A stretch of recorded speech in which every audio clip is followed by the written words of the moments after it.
when I'm getting to the bag, ayy. Got the foot on the gas, pedal to the metal when the lane moving fast, ayy. Ayy, let them all cross. If they hate, then let them hate and make a bigger boss, ayy. What is up, ladies and gentlemen? We are back. We are not live. We're doing a little pre-recorded episode here in between Christmas and New Year's. And, you know, today's topic is going to be one that is, I think, brought up to me a lot more than people want to like publicly admit about, right? And it's like, you know, we're coming up on the new year and everybody's got new goals, right? New year, new me. That's the big thing between Christmas and New Year's. And we'll start January 1st and all of that stuff out there. And, you know, the one thing that I think I get the most questions about out of all the content I create, and ironically, it's what I talk about the least, is when people find out about my, you know, journey in my health but most importantly, giving up drinking. You know, we're coming up on 3 years now. You know, the end of January is when I officially said I'm done back, you know, in 2023. And I am, you know, like I said, coming up on 3 years here. And, you know, when I talk to people about it, and especially inside of transportation, you know, it's drinking is a very heavily accepted practice, we'll call it. But I want to talk and focus more on not how I did it, but how the person I became after I decided like enough was enough. Because I think like there's enough podcasts and content that is out there on you know, how to get sober and stuff like that. And, you know, and if you're struggling with this, you know, like I've talked about a lot, if you don't want to partake in any of this stuff and you're at an industry event, or heck, even if you see me outside of an industry event, you know, just come up, hang out with me. And I have no shame in not doing anything, you know, related to partying at this phase in my life. So, you know, a lot of it was, you know, it was a health related choice. And, you know, when I, you know, first decided, you know, like kind of enough is enough, I think back to, you know, to square one with it. And that's kind of like the choice of the setting for today's episode, right? Like I didn't want to record this in my studio with perfect sound, perfect lighting, anything else, because that's where, you know, I found myself is I knew that I needed to start somewhere. And I kind of wanted the setting of this podcast to align with that, right? Like this is a starting place for a lot of people. And, you know, the first hurdle I had to, you know, really attack head on was who is Chris Jolly as a man? Who is Chris Jolly as a person? Because ever since I was, you know, essentially 16 years old, alcohol was such a large part of my life from 16 to 36, right? So solid 20 years. And I drank a lot for like the social aspects of it, right? And then that, you know, catapulted into more, but, you know, it was always, how do I, you know, it was, I got to be a person that people want to hang out with. And it was always the life of the party. I was always, you know, I thought I was an extrovert. And to break it down to the simplest terms, for the longest time, I thought I was an extrovert. But mainly I was doing that because like I wanted to be invited places. I wanted to be included. And I figured the only way I could do it is if I was the one who was drinking and everything else. And, you know, what I came to realize early on is I don't like acting like that. You know, like I'm very content and comfortable with being the shy person that I actually am kind of behind the scenes, right? Like when I'm home, I'm home, you know, like I don't feel the need to want to go out and, you know, earn that social clout anymore of, you know, with partying. But, you know, for me, it was accepting the fact, like, you know what, I'm not an extroverted person, and that's fine, right? Like I'm very much an introvert. I am very much okay with being by myself. And that was one of the big realizations of it, right? And it was accepting, like, you know what, I don't need to be around other people to feel that validation and that acceptance. Like I'm completely content with being at my house, doing my routine, executing my play, and, you know, seeing the progress that comes along with it, being around my wife and my family. And that's all I was really searching for, right? So like one of the big things is, you know what, I don't need to be a social butterfly. I don't need that validation from other people to know that like I'm a good person, you know? And I think that, you know, that might be something that I was the only one who struggled with, but it was, nonetheless, it was something that I thought I needed to do. I thought I needed to be out there and around other people. And, it was an area of my life that I got wrong because I kind of went against who I was as a man, to chase that acceptance. And I know I'm not the only one who goes through that, but that was one of the biggest realizations. And when I tell people that now that, hey, like I'm actually a very, very, very big introverted person, they have a hard time understanding it. But like what I've done is I've curated that personality that I can turn that on and turn that off. And, I read a book earlier this year called The Alter Ego, and it really breaks it down eloquently in that book is I created when I started my company, when I went into business for myself, I created that alter ego in the freight coach. And that is that extroverted killer portion of my personality that comes out because it's in there. But, Chris, the man I'm an introvert, right? Like I'm cool with just being around myself. And that was one of those things where it's like, and it's actually helped me because it's like I can turn that personality on and turn it off now, and I can lean into it when I need to, but like I don't need to be that version of myself 24/7 like I was, out there just trying to find that validation from other people. And, maybe that's a good place for you to start. Maybe you're an introvert, or you're doing that same thing where you're out there chasing that validation. You're acting in a certain type of way that deep down isn't you and it's not serving you as a person. Another thing that comes along with it is what do you do with all the time that you have back? Because, most people, and when I say most people, I want to clarify this. I'm talking about myself in the past. A lot of my time was consumed with partying in some way, shape, or form, whether it's going out on Friday, Saturday night, lunchtime, happy hours, brunch, whatever you want to say. There was a lot of time invested into partying, into alcohol and everything else, a lot of events. And, you kind of realize like, I have a lot more time on my hands than I thought. And to kind of draw some positive parallels to that addictive personality, which I think a lot of people ultimately might possess to certain degrees. But for me, it was I channeled it into other areas of my life where, I started actually taking care of my health for the first time at 36. Like I had dabbled in getting into shape for a very long time. I'd struggled with my weight for a very long time. And, again, ironically, a lot of it was tied to drinking to excess and eating very poorly out there.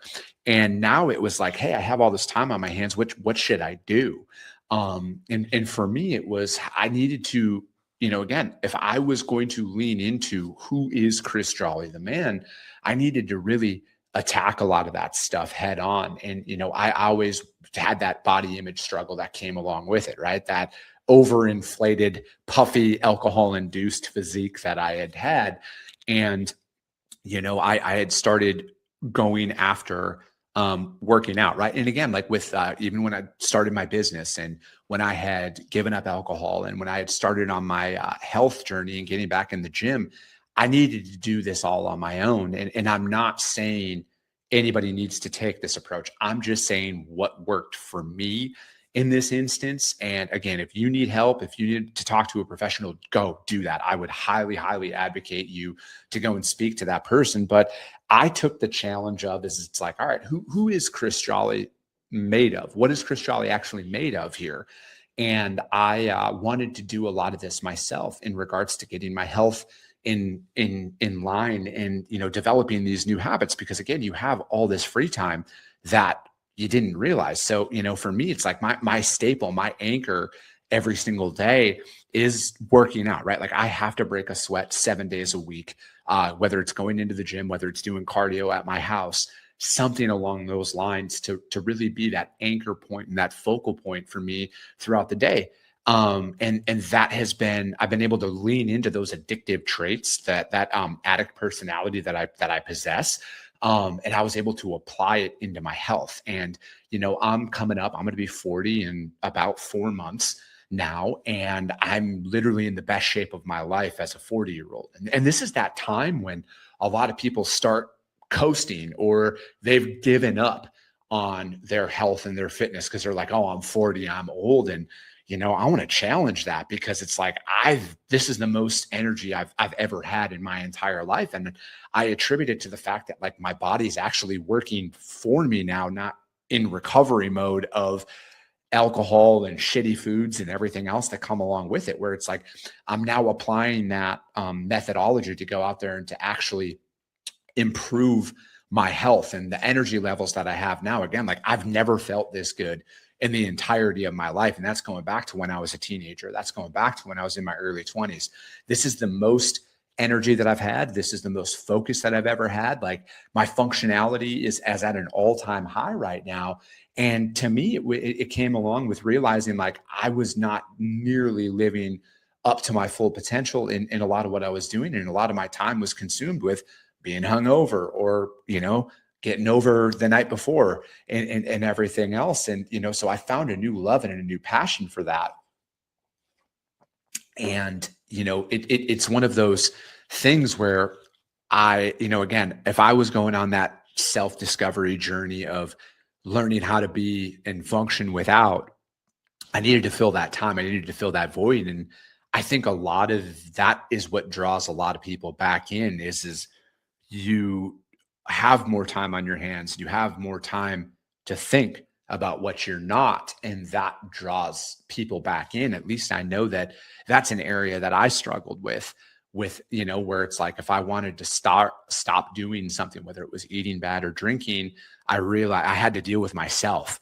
And I think like that's a big hurdle for a lot of people that, a lot of people avoid, is they're like, what? I'm not comfortable in my own skin. I want to go back to that comfort of partying and everything else, because if there's one thing you will never have a hard time finding is somebody to drink with. There is a hard time finding a lot of people that want to go out and work out with you at 5 a.m. on a Saturday or a Sunday to get that in. So it's like, filling that void. But again, that comes along with that self-discovery phase of your life, when you give up on partying and everything else, is you're getting comfortable in your own skin and your own thoughts. And that's why it's like, for me, I would highly, highly recommend anybody do 75 Hard. It's Andy Frisella's program. It's been a staple of my life for the last 3 years now. I've completed Live Hard once as well. And I would highly recommend looking into doing that and committing to the whole year of it, because it's more of a it's not more of it is a mental program. And I think like if you need to, that's the big thing that you have to overcome with when you're giving up and making any of those meaningful changes, is you got to overcome your mind. That's something that and that is a perishable skill. All right, that is one of those things that you have to overcome. And because your thoughts, that voice that comes in that tries to pull you back into not living up to your full potential, taking that easy route that gets you short-term comfort but long-term pain, is that it knows all of it. It's the best salesman, to put a business analogy in there. It's the best salesman you've ever talked to, because it knows exactly what it needs to tell you to give up and to go back to those areas of comfort. And that's why it's like building that structure around your day of finding those things to fill those voids, so you're not caught up in your thoughts, because I think that will drag you in, going back into partying and everything else more than anything is when you're sitting there by yourself.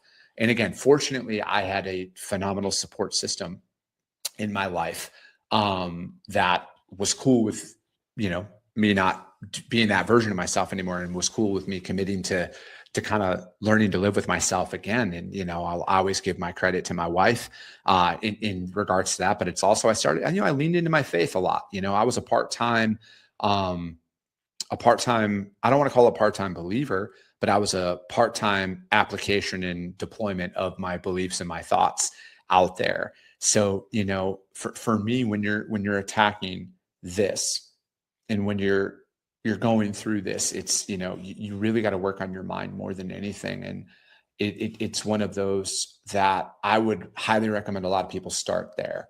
A great book for you to start with, again, I'm a big advocate of this, is pick up the Bible. I think it's the best book that you can start reading. But I think it's one of those ones where, start filling your day with habits that actually progress your life instead of regress your life. And, start small. I think that, another area, and again, I might be jumping around a little bit here, you guys, but I'll kind of summarize and put a couple of steps out there as we get a little bit further in. But it's like, start filling your day with productivity. And, that's why it's like that staple for me is, I get up at the same time. You don't need to get up at the time that I get up at all. But like, again, this is just what works for me. I get up at 3 a.m. every single day. Saturdays I get up at 4 a.m. and Sundays I get up at 4 a.m. because my gym opens up at 5. But during the week, the gym opens up at 4 a.m. And I get up early, not because it's a prerequisite for success. I get up early because that is the structure of my day that I've decided to apply to move that needle forward. And with my career path, working in transportation and logistics, my day starts on East Coast time. I'm out West. So it's like 6 a.m., 7 a.m. Eastern time is when the world starts moving. And I want to be ready and prepared for that. And then I also like to carve out those 2 hours of my day for just me. I don't respond to texts unless it's from my wife or, somebody else that's very, very, very important to me. And you got to be in my top 3, maybe top 4 people in my life for me to respond to your texts or calls before 5 a.m. my time, because those first 2 hours of my day are for me. So it's like I structured out my day to move the needle forward. I get up at the exact same time, except for on the weekends. I go to the gym at the exact same time, except for on the weekends because it's an hour ahead of time. But I do that because I needed to build stability. And that is, one of those areas where, again, you have a lot more time on your hands. So building that structure around it. And again, you might have a job, right? You might work for somebody. I'm self-employed. So I needed to really, really emphasize on building that structure around my day. But, for me, it's having that constant, right? Because my old anchor used to be partying. My new constant, my new anchor, is getting up early, going to the gym, and then following that same structure of productivity throughout the day. Because if I get a couple of hard things done, when I get into work in the morning, like I'm ready to hit the ground running at 6:30 a.m. my time every single day. And I like to start my day slow. And that's why it's like I follow that.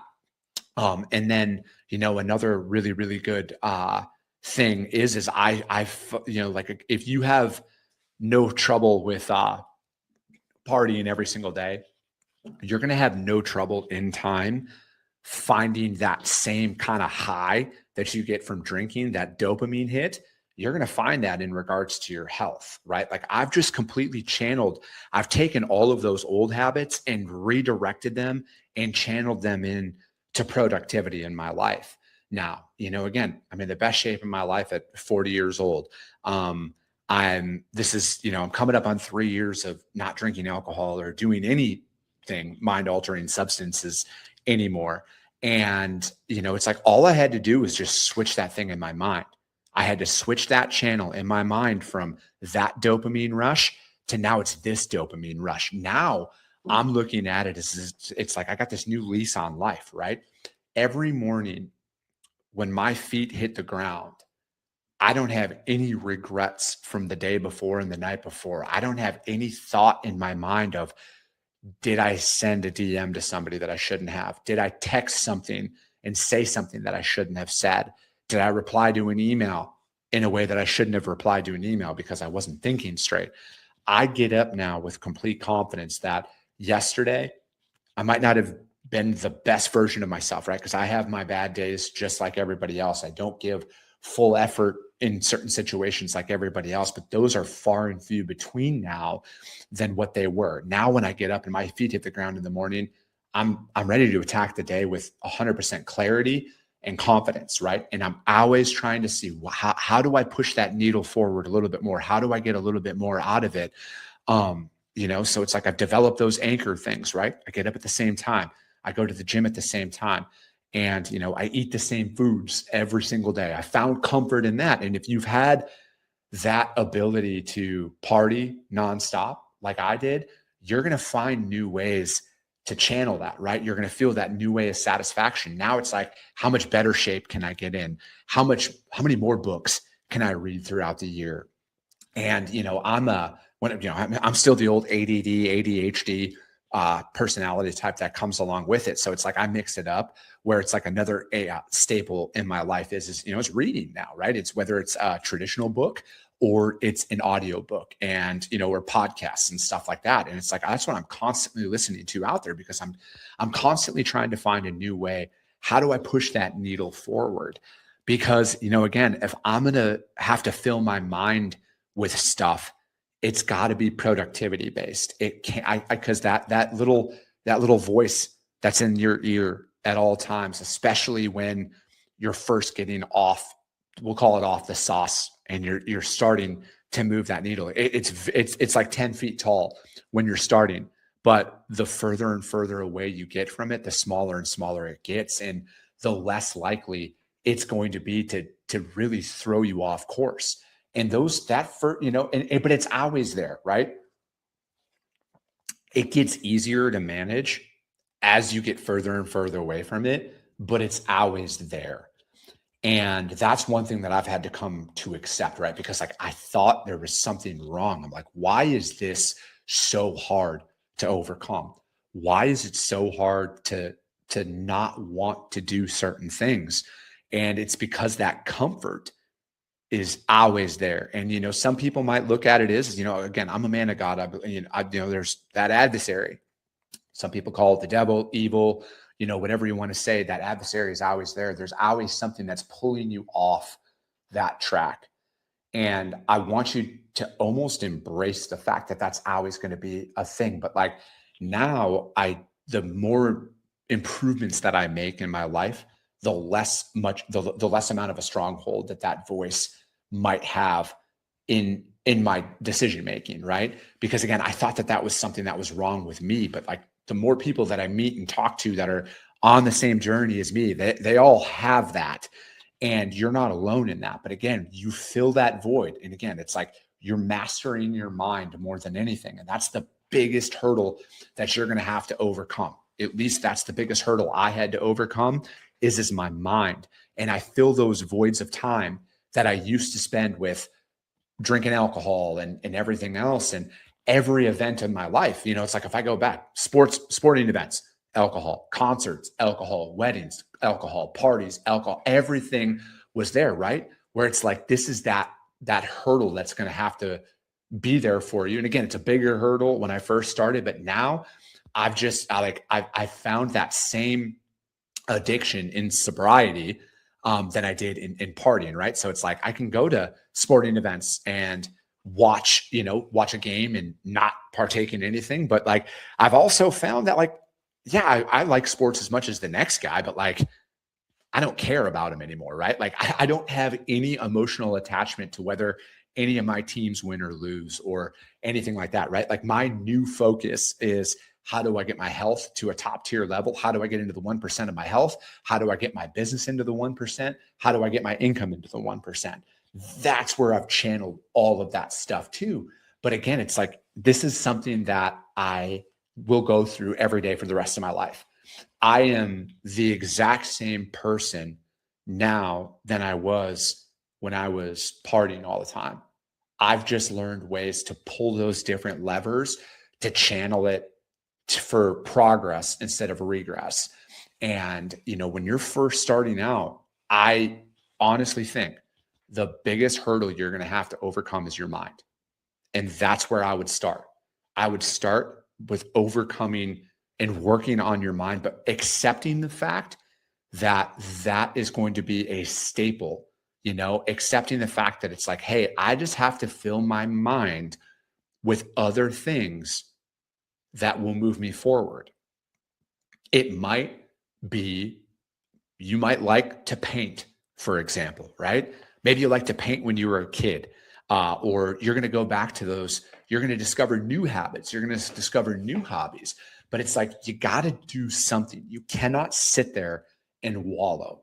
You cannot sit there and fall into that, oh, poor me, part of your life that got you and pulls you back in to alcohol, because I feel like that is what pulls more people in than anything is they don't want to attack their mind. They don't want to accept the fact that I'm the biggest problem that I have. And that was the hardest conversation I've ever had with in my entire life. So when I had to look myself in the mirror and say, Chris, you're the reason why your life is in shambles. You're the reason why your life looks nothing like on the outside, which you think it does on the inside, right? Because I was masking delusion on how successful I was or how in shape I was and everything else. And, again, that's why it's like when you get out there, when you finally say enough's enough, everybody's got a day one. And what you start to realize is every day is day one when you're committed to changing the way that you want to operate as a person. Every day is going to be day one for the rest of your life, because that adversary, that thing, that comfort that can pull you back in at any given moment, that's never going to go away. You just learn how to keep that voice super, super quiet, and then you channel and you fill your day with actions of productivity, right? I chose health and fitness. I chose reading as some of my core pillars, books, the Bible, podcasts, audiobooks, everything. I chose that as my core staples. Those are things that I am going to do every single day for the rest of my life. Yours doesn't have to look like that, right? I would highly advise you invest in your health. Like I said, I'm going to be 40 in about 4 months. I wish at 20, I would have taken my health as seriously as I do now. Find those pillars, find those staples of your day that keep your mind off of things. And no, you're going to find yourself tempted to go back in. But I want to leave you guys with this. You find your pillars, find those things, build that structure around your day to keep your time occupied. And just remember this, no is a complete sentence. All right. You are an adult. You do not owe anybody anything. If people don't want to hang out with you anymore, because again, my friend group looks a lot different than it did. And again, the guys that I used to party with, they're not bad guys. They're not bad people. They're good people. We just have different priorities in life now. And that's fine. I wish them all the best. But you'll find a new group of people to be around. You'll find like-minded individuals out there. But you got to have to work on your mind. You're going to have to work on your mind. You're going to be accepting of the fact that you are somebody who you might not have thought you were, right? Like, again, people of my past knew me as the life of the party, the extrovert. I'm actually really content with being an introvert, and I'm fine with that. I'm comfortable in my own skin now. I don't owe anybody anything. Build that structure around your day, and then finally, no is a complete sentence. And just know this: you're going to be on your day one. I'm on my day one. My day one just happens to be about 1,000 days past that. But again, every day is a day one for me. And if you can attack that, focus on that, I think you're going to get further and further away from it. And you're going to realize that you can channel all of the mentality, all of those mannerisms into productivity. You're going to progress your life instead of regress your life. But I just wanted to throw this out there as, I know a lot of people like to make a lot of big changes around it. And like I've always said, my DMs are always open. All right. If you're out there and you're struggling with it, talk to a professional. But if you just want to talk, my DMs are always open. You're not alone. You're not the only one who wants to make a change, that was afraid to make a change for a very long time. And that's completely okay. But it's going to be on you to make that decision that you've had enough. You've had enough of your own bullshit. And when you can do that and you start your day one, work towards silencing that noise that's in your head, that is your thoughts, that wants to pull you back in. You are very capable of doing that. I appreciate you guys. I love you guys. And we'll be talking to you soon. Came back with a bang. Window down, yelling out money, anything. Hey, ooh, got the foot on the gas. Pedal to the metal when I'm getting to the bag. Hey, got the foot on the gas. Pedal to the metal when the lane moves.